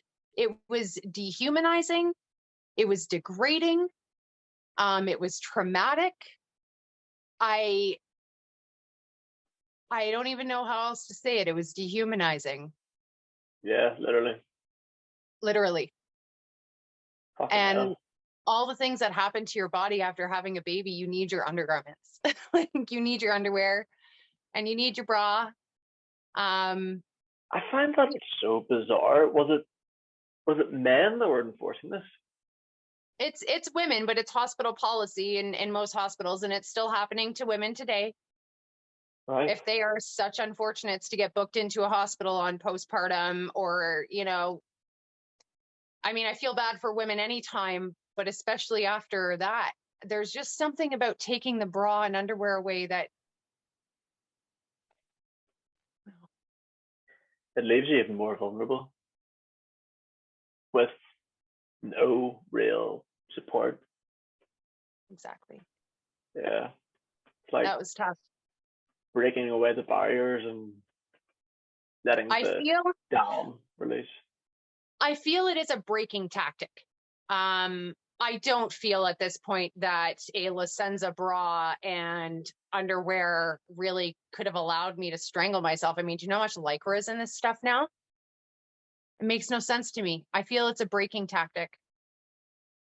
Like, even if yours was made out of a certain material, like, why couldn't they give you stuff that's not made out of a certain material so that, it's okay and I've made a post not too long ago that with the technology that we have now, we can't develop an undergarment set that are free of self-harm for women.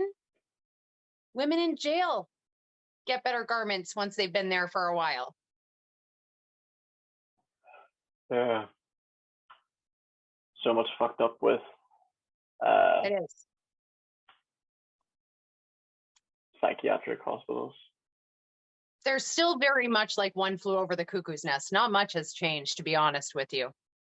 No, like really, nothing has changed in psychiatry in the past 50 years. And that's why, people are getting worse.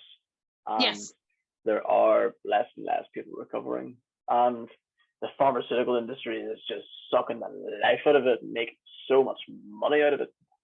This is the thing. I was stuck on, that's when I was put on all those drugs. And I call it the numb out until you're not a problem. Then you can go, good luck. And I was recorded as bipolar 2. Nothing to do with postpartum.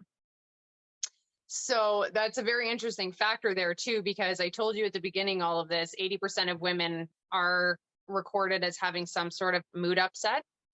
Well, the numbers seem to get real fuzzy when we get into anxiety, depression, and psychosis. They go down into single digits. How the fuck is that possible? Reporting issue is number one there. Nobody wants to talk about it. So makes it even more important that you are talking about it today. It's a huge thing. It's just not getting talked about. It's not getting reported properly. That's why it's not its own category. It's difficult to get funding for drug trials. There is, I think, one in trial right now specifically for postpartum psychosis, and it was developed by accident. Yes, it's an article on Brain Facts. I actually have it right here. It's the discovery that led to postpartum psychosis in mice. It was actually an epilepsy study. But they monkeyed around with these mice receptors. If you read through the whole article, it's really quite interesting. And when these female mice gave birth, a lot of them went to very destructive behaviors, eating their young, not wanting anything to do with them, and really showing some dysfunction. And this was done it was published November 2020. The date of the study is in here in the mid 2000s. So somewhere around 20 years ago is when this study happened. Why this article is getting released now blows my fucking mind. But they are working on a drug. We may already have a drug that exists that is very low impact, very easy to use, and it would be an off-label use, but there already might be one and nobody wants to listen. And it's the drug I took to help the alcohol cessation called naltrexone. Cool. I thought you were going to say weed. No, not with psychosis. I wouldn't fuck around with weed and psychosis. Marijuana has a lot of good, amazing merits. It predates the Mesopotamians. It's been used for centuries in many cultures, and it has many up points. Noodling with the brain while it's in psychosis is not one of them. No, it's not a good plan. I actually would see CBD oils and low-level THC being beneficial. I agree. Yeah, making it more natural, like like an organic plant, that would probably prevent a lot of people from getting psychosis, like myself, and it being organic. Yes. But please tell me about this drug that I forgot the name of, Kayla. It's called naltrexone, and it is used to help alcoholics not have so many urges. They don't know why it works. This is the funny thing. And it's always with these levels of psychosis and mental health issues where something works, but nobody can explain why, because it's a part of the brain that is so misunderstood, pretty hard to study too, that it has an effect on the body that somehow reduces urges to drink. And it does work. But here's the funny thing.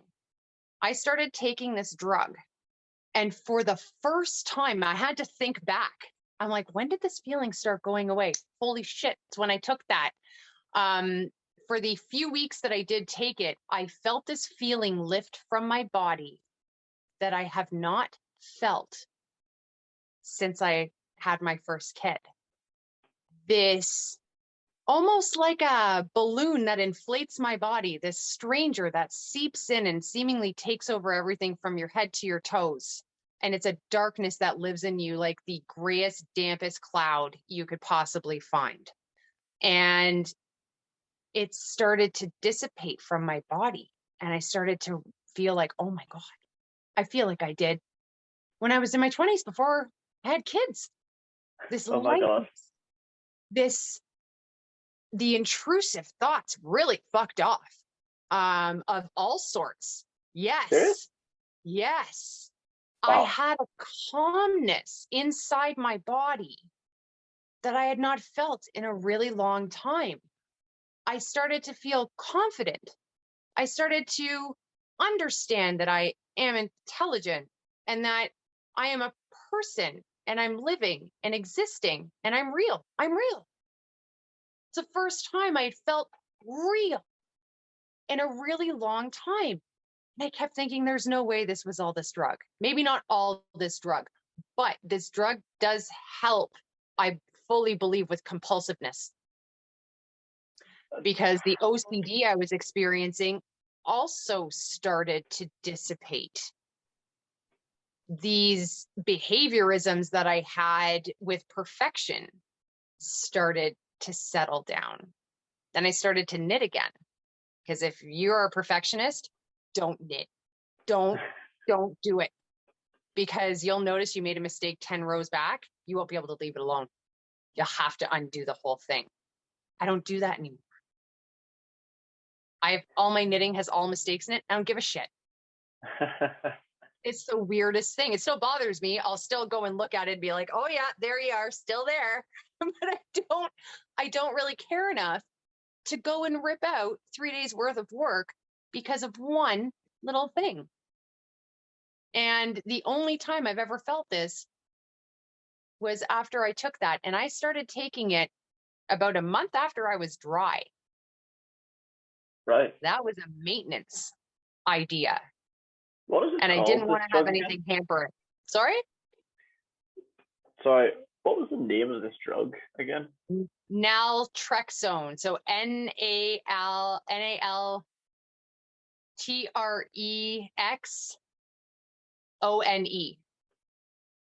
Naltrexone. Yeah. And I'm a really sensitive to fucking everything, but Yeah. especially with pharmaceuticals, I'm very sensitive to them. If there is a side effect to be found, I will have it, especially a negative one. So I felt nothing. There was a little bit of like jaw tightness, but I've experienced that with Effexor, Cymbalta, Cipralex, Seroquel, Prozac, all of them. There's always a bit of a thing with the throat, but it wasn't pronounced enough for me to go, ugh, no. And it did work. It did do its job. Fucking hell, it sounds like a magic pill, honestly. Like combined with the recovery program that I did, because I didn't do AA this time, I did Dharma recovery. Yeah. I'm sure the combination of things that I did probably helped, but there is something about that drug. And when you know, yeah, that drug did something. Wow. This conversation has been blowing my mind, like, honestly. I didn't want it to be boring. Yeah, well, you've made it fucking exhilarating, man. Holy shit. Awesome. Yeah. It's nice to kind of get some of this out to somebody who can understand and follow the plot. Yeah. You know what I mean? Where all of a sudden things are like, oh, okay. There's actually a lot more that I do want to touch on, but I am so fucking tired, and it is. Fine, we can split this up. It's 12:20 for me now, so I am going to go to bed soon. But really quickly, yeah, Kayla, for your recovery, you mentioned. I'm gonna restart that. For your recovery, you mentioned taking naltrexone. Alongside that, you also were on Dharma recovery. Is that right? Yeah, Dharma recovery. Yeah, and I asked you before we spoke about this what kind of recovery programs you have partook in, and there was quite a few there. So there's Dharma recovery and REM recovery and AA recovery. Uh, what other ones were there? I've done SMART recovery. So that's an acronym for something. I looked into it. It didn't really do it for me. AA, I know like the back of my hand. I was just kind of tired of being surrounded by males. It's a very male predominant program, and that's okay. That's okay. I like that men have a safe place to go and deal with this stuff because they should. It just wasn't enough women for me, and the women that I did encounter were just a little too hard for me, which is fine. Just wasn't my thing. When I Mm-hmm. got to Dharma, so, and I've done NA as well, which is the same principles as AA. It's just narcotics. And I refuse to do alcohol.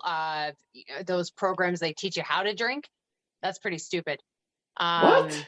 Yeah, we'll have to get into that on another day, but there is a program here where they try and teach you how to use alcohol appropriately. That's fucked up. It's really That's fucked up. that's fucking metal. Like, you could spend more time on something else. Like, who wants to, like, guys, I graduated drinking school. Excellent. Excellent. Now I can drink properly.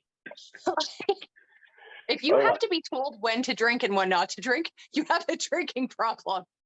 Yeah, for sure. But anyways, the Dharma program is a Buddhist-based recovery program.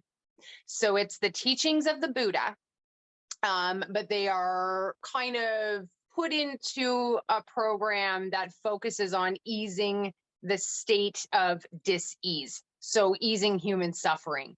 It focuses heavily on community, heavily on dealing with your thoughts, because the world you perceive is you perceive it through your thoughts. And it just gives a completely different angle. I think my book is downstairs. I'll send you a picture of it. It is an international program. So I think you can hop on and take a look at it because it runs all over the States, and it's Buddhist. So it is an all accepting, all loving, all helping program with very little mention of God. And the AA program, there's a lot of mentioning of that, even though it's the God of your understanding, there are those that really struggle with that. And that's okay. I was in a Christian household. I grew up Christian until a very strange conversation with a friend at 8 years old and was like, we're done with that. She told me we couldn't be friends if I was gay. And I was like, what the fuck? She's like, well, in the Bible, I used to go to church with her. In the Bible, and it says, oh, blah, blah, blah, I can't be gay. And I'm like, well, we ain't going to be friends, because I grew up in Toronto and my parents had a healthy mix of gay and straight friends, and I didn't see a problem with any of it. So that was the end of Christianity. Yeah, that was the end of that for me. So the Buddha program, yeah, it was just, church was just getting too much for me. Christianity just asked too much of you. So when I'm not a fan. And like, why do churches need that much money? Anyways. Do you know it's just a random fact for you? The Catholic Church owns the most property in the world. And they shouldn't. Yeah. And McDonald's own the second most property in the world. It's ridiculous. Isn't it? It's ridiculous. Yeah. And they're just kind of accidentally left out of the Forbes list. Oops. Exactly, yeah. So yeah, when I found that program, as soon as I started reading it, it read to me. I didn't have to search for the meaning. The meaning was there. And I didn't have to search far for relief. So it was a huge monitoring of thoughts, getting out of yourself. Get out of yourself. I find that's a huge problem with addicts and those that are recovering from anything. You're so stuck in yourself. And not to say it's an ego thing or whatever, but you're literally a prisoner of yourself. And this turns your thoughts outward, not inward. And it's a beautiful program. It's a great addition to anybody's life, regardless.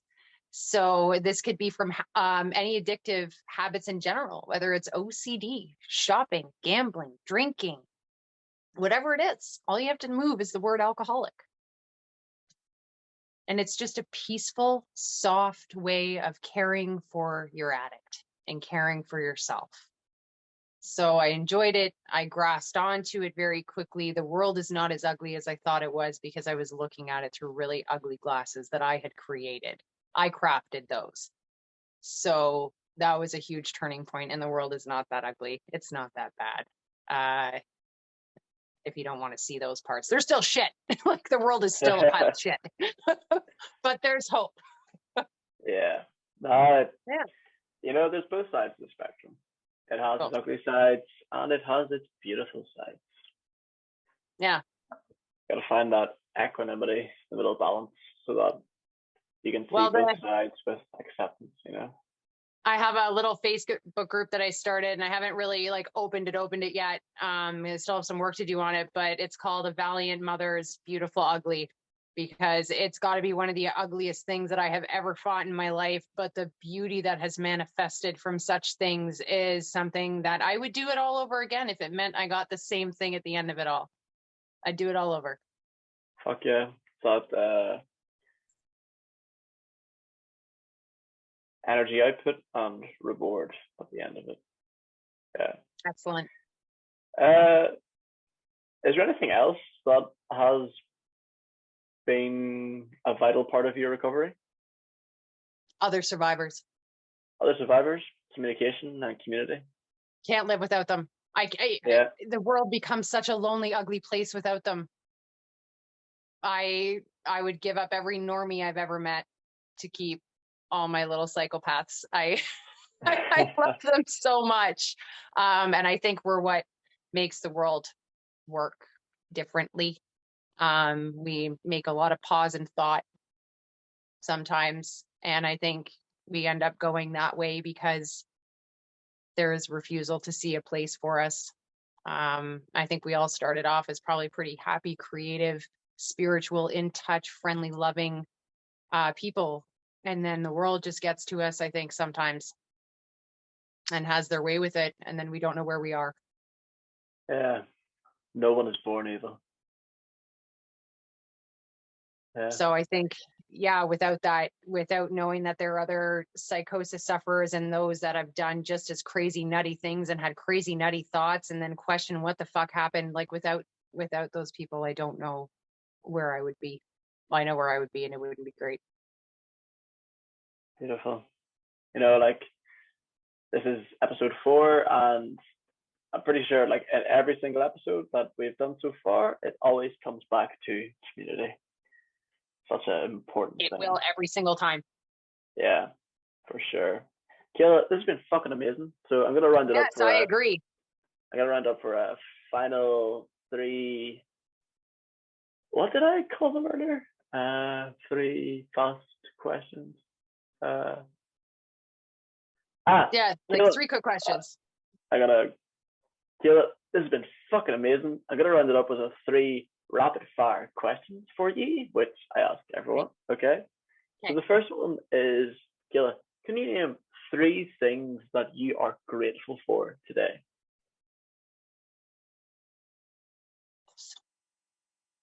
Life. Life. Nice. Yeah. My dog. Your dog? Cool. A broken world. A broken world. Yeah. Awesome. Now, question number 2. Can you name 2 goals that you would like to achieve? That could be short term or long term. Get back to school, get into my field. Cool. What is your field? Community support, disability support, advocacy, activism in that realm. Fuck yeah. You're fucking amazing, that. So, yeah. Well, thank you. I don't like it when vulnerable sector people get hurt. Makes me a little ill-tempered. Yeah. Makes I me feel very angry. you. I feel you. And final question then for you, Kayla. Yeah. Who is one person that you would like to let them know that you love them today? Anybody? Anybody? Dave Matthews. Dave Matthews. Cool. Who is that? Dave Matthews Band? Now, who is a band, is it? Band, yeah. Since late 90s. He started out in Johannesburg, South Africa. Eventually moved to Charlottetown and became what we know as the Dave Matthews Band. They're kind of like, actually, my dream would be to have like Dave Matthews Band and Hozier come together and do a week-long show. Wow, class. They do great folk music, folk rock. They are like a festival staple. Nobody ever gets angry at a Dave Matthews show. He himself struggles terribly with bipolar, and is very open about that as well. But he's just a phenomenal musician, huge band. His music has cradled me through some of the worst times of my life. And I can just hear one pluck of a guitar and it's just, I'm home. Awesome. I fucking love that. Yeah. I love the Irish mention for Hozier as well. Oh, I absolutely love and adore him and his poetry and his poetry readings. I know every single song off by heart. I love him. Love him so much. Yeah, it's pretty great. I've got a podcast I'm going to send you where one of my biggest inspiration and role models interviews him, and it's a fantastic podcast. I think you'll enjoy it. Yeah. But anyway, Kayla, thank you so much for coming on today. This has been fucking amazing. Anytime. It was awesome. Yeah, maybe we will do this again because it has been great crack. You pick a mental health subject, chances are I've been there, bought the t-shirt, took the meds, threw the bottle out. Probably been there. I did start having acute severe panic attacks when I was 5. Serious? So there's a whole other thing there. But yeah, if you ever want to, or you have somebody else that wants to get in on it, I'm always game. Yeah, for sure. Yeah, maybe that's something for the future. But thank you so much, Kayla. This has been amazing. You're a beautiful being, and you're a beacon of light. Thank you. And I see you doing so much for your community, and I hope all the best for you and your children and life. Thank you. You as well. And maybe we'll convince people to put the fucking prescription pad down one day. Yeah, I hope so. Certainly. Take it lightly.